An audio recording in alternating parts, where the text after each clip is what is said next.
boa noite a você que nos acompanha em todo o Acre. Começa agora mais uma edição do programa Ideias da Aldeia. Bem, e hoje nós vamos conversar sobre um assunto estratégico para todas as ações de governo, o planejamento. Planejar, muitas vezes, é um trabalho incompreendido porque tem preocupações que estão há 10, 20 anos à frente das necessidades mais imediatas.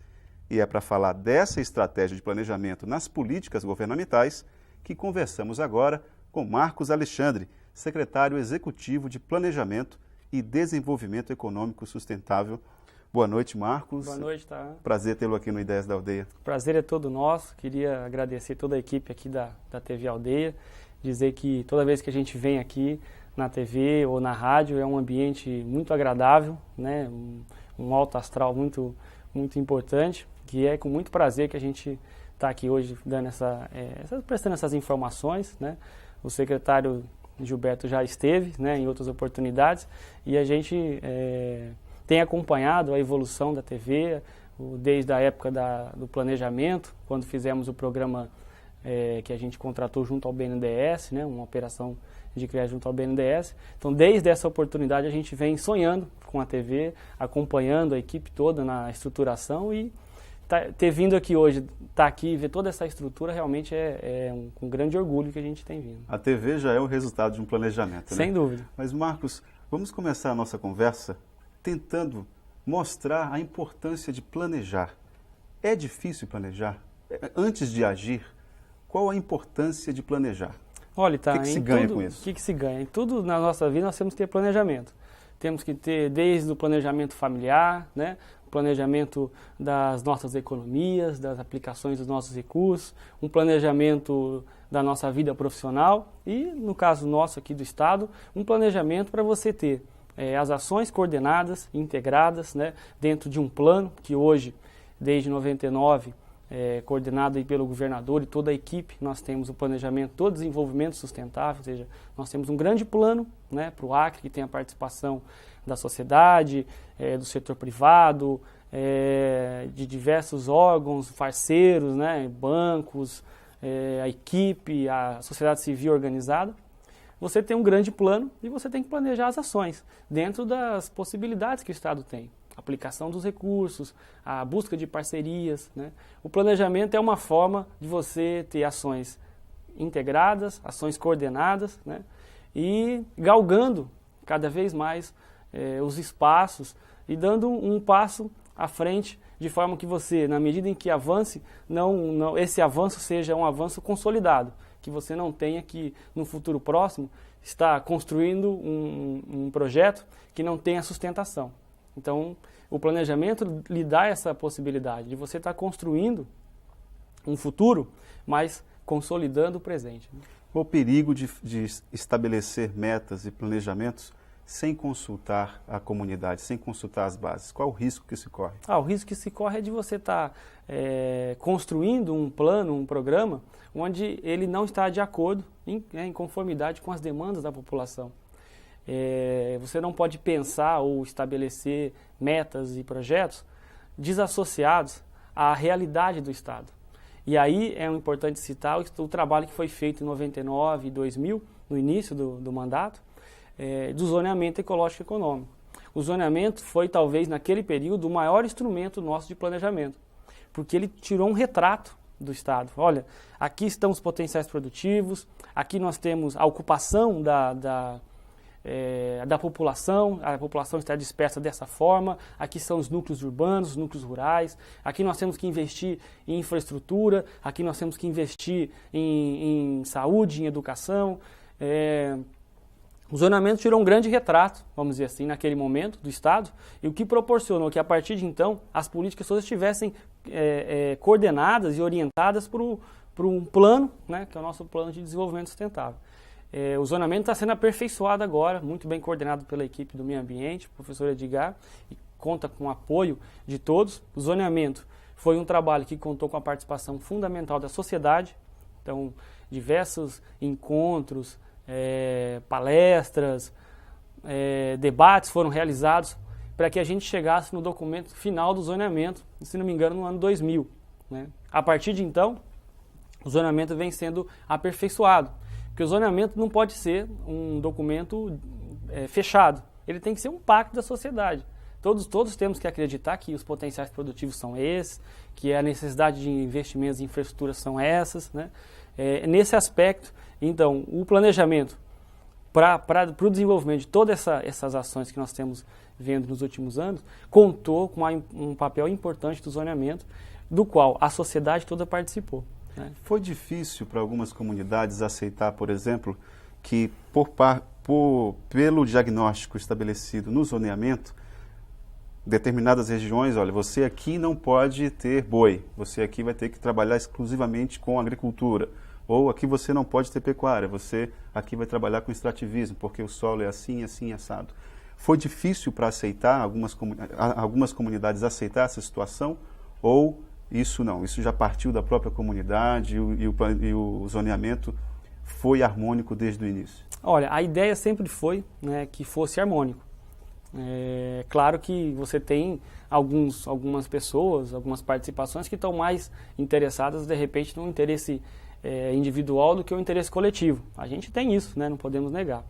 Mas o zoneamento, ele se tornou, que nem eu coloquei, um pacto da sociedade toda, porque ele foi possível identificar os potenciais produtivos e planejar os investimentos de forma que as comunidades participassem. E isso tem sido a tônica das ações do governo, das diversas secretarias, né?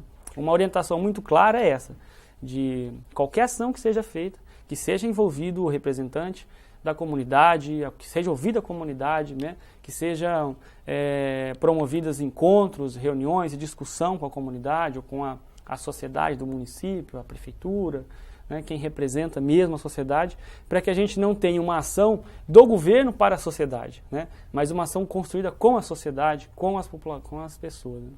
Marcos, em relação aos recursos, qual o papel do planejamento para a busca de recursos? É sabido hoje que pegar dinheiro de Brasília, projetos de emenda parlamentar, tudo é muito difícil, precisa ter uma união de discursos e uma união de ações também. Qual a função do planejamento, qual a importância do planejamento para conseguir recursos? Nós temos o plano todo, né, que vem sendo discutido e aplicado desde 99. Com base nesse plano, todo ano, quando nós temos o calendário de elaboração das emendas parlamentares e de fechamento do orçamento da União para o ano seguinte, né? Esse período é justamente esse que nós estamos iniciando agora, que é mês de novembro e o mês de dezembro. Os parlamentares, senadores e deputados têm, vamos dizer, uma cota para apresentar de emendas de programas de investimento, né, para os seus estados. E a União também, a bancada reunida, apresenta emendas de bancada que tem um volume de investimentos aí um pouco maior, né. O nosso papel é de estar promovendo essa reunião, essa junção dos órgãos do governo, as secretarias, para apresentar e propor aos parlamentares as emendas que estão emendas, né, e projetos em conformidade com as demandas que nós temos para o ano seguinte. Então, esse ano, por determinado assunto ou programa, nós conseguimos recursos? Não, temos que continuar investindo no próximo ano? Qual é a nossa demanda? Qual é a capacidade do Estado de investir com recursos próprios? Não, então temos que buscar parceria para este investimento. É então que a gente propõe aos parlamentares, né, senadores e deputados que aloquem emendas então para esses investimentos. É claro, toda uma discussão conjunta. É importante colocar que desde 99 a bancada tem se comportado de forma muito integrada, com algumas exceções, mas essa união da bancada ela tem conseguido garantir também a alocação de recursos, né, ainda mais para o Estado. Então as emendas de bancada são definidas em reuniões que ocorrem com toda a bancada, né? Algumas em Brasília, outras em Rio Branco, na capital, no Acre, né? E essas emendas são colocadas conforme as principais demandas do Estado. Então, a discussão das emendas, no caso da bancada, é uma discussão coletiva, onde participam os prefeitos, representantes dos poderes, legislativo, executivo, judiciário, todos os parlamentares. O ano passado, por exemplo, foram 18 emendas de bancada que foram identificadas como prioritárias para o Estado numa discussão coletiva. Isso é muito positivo, porque demonstra a maturidade da nossa bancada, né? E que nós estamos unidos e deixado de lado em alguns instantes as questões políticas e partidárias em prol do desenvolvimento do Estado. Essa é a tua avaliação em relação ao último encontro que teve em Brasília também? Como é que tu avalias aquele último encontro? Há 2 semanas, né? Há 2 semanas esteve o governador acompanhado de 20 prefeitos. E a bancada também, né, uma boa parte dos parlamentares federais participaram dessas reuniões que foram mantidas com vários ministros. Isso demonstra a maturidade política que hoje a gente vive, essa união para que a gente consiga os recursos, no caso que estavam sendo discutidos, para as prefeituras, né? Você sabe que os repasses da União para as prefeituras são muito importantes, né? Muitas prefeituras conseguem fazer os investimentos a partir de convênios e contratos que são assinados com o governo federal. Porque os recursos, vamos dizer, constitucionais, que ela recebe já todo mês, como fundos de participação dos municípios, o repasse que o governo faz da alíquota de ICMS, esses recursos, basicamente, a prefeitura mantém a estrutura, a máquina da prefeitura, pessoal, os investimentos em educação e saúde. Mas os investimentos, né, investimentos estratégicos, elas têm conseguido fazer com os convênios com as prefeituras. Então, essa reunião, vamos dizer assim, esses dias que foram em Brasília, onde 20 prefeitos do Acre, junto com o governador, mais a bancada estiveram, foi histórico. E os ministros reconheceram isso. Nós pudemos ver depoimentos, né, na imprensa e próprio relato dos prefeitos, do próprio governador, que foi uma coisa que para eles nunca ocorreu, de mais de 90% dos municípios do estado estar participando, né, com seus prefeitos, parlamentares e governador em busca, de forma coletiva, conjunta, dos investimentos para os municípios, né? Marcos, eu sei que eu não posso fazer essa entrevista sem perguntar em relação à verba do BID. Eu sei que você já deve ter respondido essa pergunta várias vezes, mas é uma pergunta que é uma dúvida que se tem. Onde está a verba do BID? Todo mundo faz essa pergunta porque talvez seja difícil para a gente mesmo ver concretamente onde que está sendo aplicado esse dinheiro.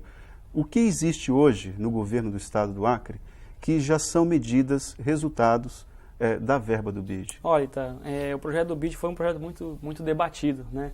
Ele iniciou com a missão da senadora Marina, que contribuiu muito, o governador Jorge Viana, o senador Tião Viana, que estiveram mantendo contatos com o BID a partir de 99. No ano 2000, nós tivemos as primeiras reuniões com a equipe do BID e mais de 100 técnicos, né, por volta de 100 técnicos do governo, de várias secretarias e vários órgãos participaram da elaboração do programa. Além, todo o programa do BID contou, desde o seu início, com a participação da sociedade civil. Nós temos uma comissão de avaliação, né, que faz o acompanhamento desde a época da elaboração e hoje também de todas as ações do programa. A sociedade civil está presente, é uma comissão independente.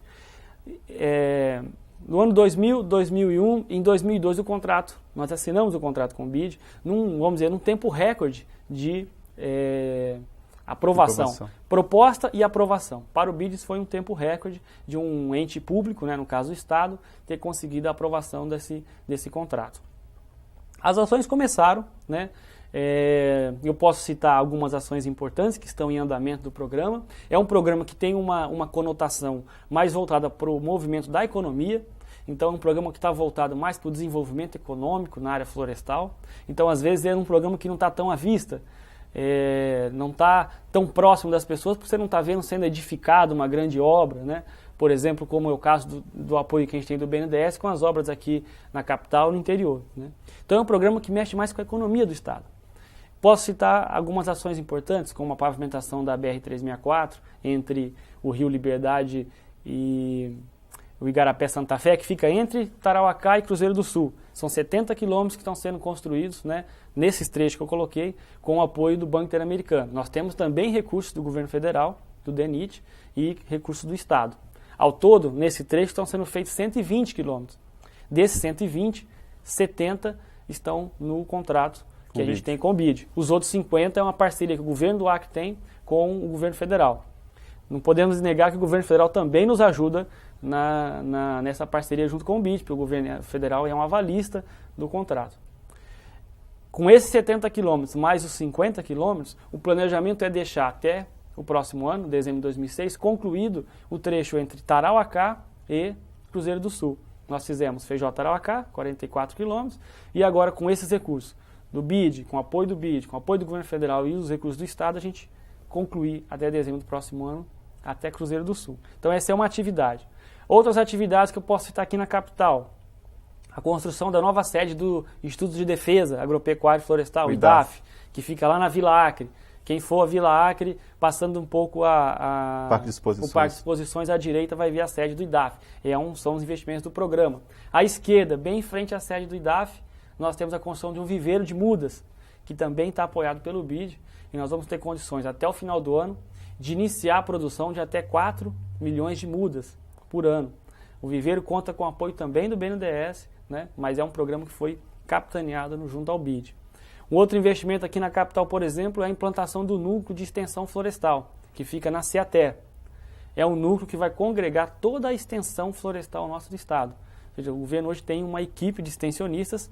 Claro, tem aquela equipe que trabalha nas partes agrícolas, nos assentamentos, né, que nós temos, nos polos agroflorestais, e uma equipe designada só à extensão florestal. Então o programa BID que nós temos com o BID está apoiando a construção do núcleo que fica ali na CEATER. Esses são alguns investimentos. O Iteracre é um exemplo também? O Iteracre é um exemplo claro. O Iteracre ele surgiu na época da elaboração do projeto, porque nós vimos a necessidade de ter aqui no estado um instituto específico para tratar da questão fundiária. Nós já tínhamos exemplos em outros estados, como o ITESP em São Paulo e outros estados, né, da região. E o Iteracre surgiu, ele foi surgindo na elaboração do programa, foi criado o Instituto de Terras, né, o Iteracre, e ele é um dos executores do programa. Nós temos 12 secretarias que executam um programa que a gente tem com o BID. E o Iteracre que promove, por exemplo, a regulação fundiária na região entre Tarauacá, Cruzeiro do Sul e Feijó, que foi o foco inicial. Por quê? Porque nessas regiões o governo, em 2003, criou 3 florestas públicas de produção, que é um exemplo como o Antimari. São florestas estaduais. A do Chandlis, né? Não, ali foi a floresta do Mogno, do Gregório e do Liberdade. São 3 florestas. O Parque do Chandlis também é resultado do programa que foi criado ali próximo a Santa Rosa, entre Santa Rosa e Sena Madreira e Mané Urbano, que é um parque de mais de 600 mil hectares, que foi criado, que é um resultado do BID também. Essas 3 florestas também foram criadas em 2003 e agora nós estamos partindo para a elaboração dos planos operativos e planos de manejo, também apoiados pelo programa. Marcos, mas então o BID, pelo que eu estou vendo pelos seus exemplos, mexe mais com a estrutura para fortalecer ou criar um ambiente econômico forte no estado. Exatamente. Ele trabalha mais na economia, né, do nosso estado, mais na economia florestal, né, na produção florestal sustentável, investindo que a gente tenha uma oferta, né, de produtos cuja a origem seja de forma sustentável. Então, trabalhar com manejo florestal, trabalhar de forma ecologicamente correta, né? Então, essa é a atuação do programa. Por isso que às vezes não fica tão à vista para as pessoas, né? Você não está edificando uma grande obra, mas é um programa que está criando as bases para o crescimento econômico do estado. Só para finalizar esse nosso primeiro bloco, de quanto é mesmo a verba do BID? Olha, os recursos todos são 108 milhões de dólares, cujo o financiamento é de 60%. Então, em torno de 63 milhões é a participação do BID e os outros 40 milhões a participação do Estado. Mas isso tudo não chega de uma vez. Esses recursos são gradativos. Existe um, né, cronograma, um planejamento. Né, para a aplicação desses recursos conforme o andamento das atividades, das ações, das obras. Tem um outro ponto importante que eu não citei.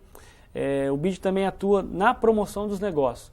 Então, nós temos 2 programas, um deles é o Pró-Florestania e o outro é o Programa Promoção de Negócios, que é voltado a apoiar a produção, os produtores rurais e apoiar a promoção de produtos do nosso estado.